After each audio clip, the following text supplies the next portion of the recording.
जे मनात असतं ते डोळ्यात दिसतं. मी तुमच्या ह्याच डोळ्यांना बघून तर तुमच्या प्रेमात पडले होते. मग तुमच्या डोळ्यात काय ते मला वाचता येणार नाही. सांगा की धैर्य, जर तुमच्या मनात आनंद आहे तर मग तुमच्या डोळ्यातला आनंद कुठे?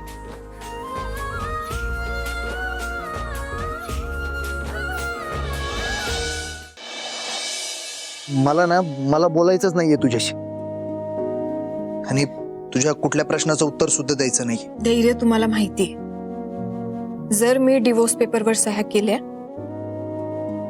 तर आपल्यातलं नातं संपायला सुरुवात होईल.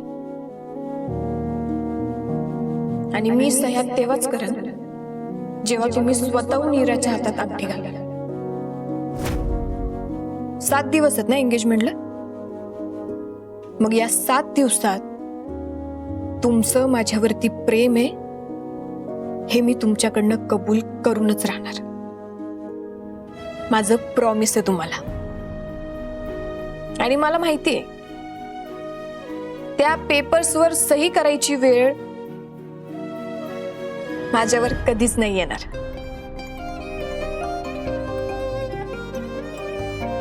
असं काही होणार नाहीये. आणि प्लीज आता तरी पाठ सोड माझी. जन्माची गाठ जुळली, मग प्रेमापासून कशी पाठ सुटेल? धैर्य, अहो अजून किती दिवस तुमच्या डोळ्यांना माझ्यापासून लपवून ठेवणार आहात? तुमचं माझ्यावरती प्रेम आहे आणि हे मी तुम्हाला मान्य करायला लावणारच. कारण मीच तुमची या जन्माची सोबती नाही.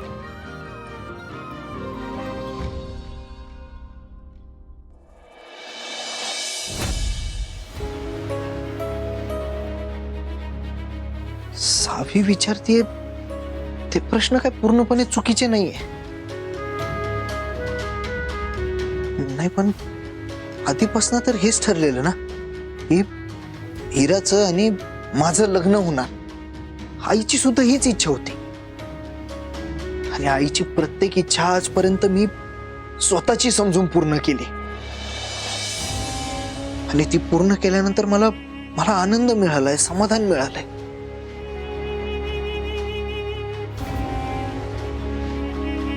पण आता असं का वाटतंय मला? आता सुद्धा आईला जे हवंय तेच होतंय. पण मी का खुश नाहीये?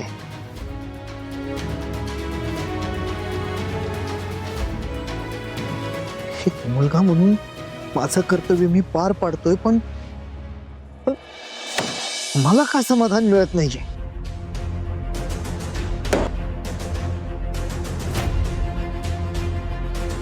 हे सगळं राहिलं एका बाजू.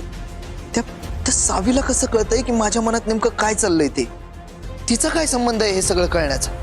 खरंच धैर्य, तू का तिला घेऊन आलास परत? तुझा तरी काय संबंध होता तिला परत घरी घेऊन यायचा? बरं, तिच्या आईला शब्द दिलास की तिच्या पाठीशी तू कायम उभा असशील म्हणून.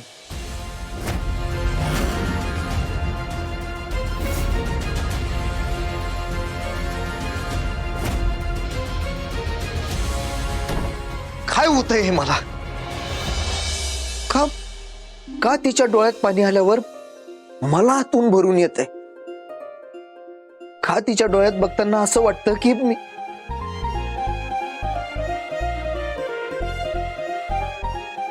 का त्या कोर्ट केस मधनं सुटायला तिची एवढी मदत केली? मी का करतोय मी हे सगळं? का डोक्यात एवढी गडबड चालली आहे माझ्या? काहीतरी गडबड नक्कीच आहे. धैर्य त्यांच्या मनाने करत नाही हे 100% सांगते मी. मला फक्त आता एवढंच बघायचंय की मी जर त्यांच्यापासून लांब गेले तरी ते त्यांच्या प्रेमाची कबुली देत आहेत का नाही. तुम्हाला आठवतंय ना, धैर्य जेव्हा मला सोडून चालले होते तेव्हाच मी त्यांना माझ्या प्रेमाची कबुली दिली होती. हा, होय होय. सावे, खरं मला काय पटत नाहीये बघ. हा, बरोबर आहे. कसं वरनं धैर्य यावेळी पण खोटं बोलत नसतील? हे बघ, त्यांच्याकडनं खरं कसं काढून घ्यायचं हे मला चांगलं माहितीये. आणि त्यांची काय मजबुरी आहे याचा जरासा अंदाज मला यायला लागलाय. म्हणजे कसली मजबुरी काय कळालं नाही मला. काल मी दया मामा आणि दामिनी मॅडमचं बोलणं चुकून ऐकलं.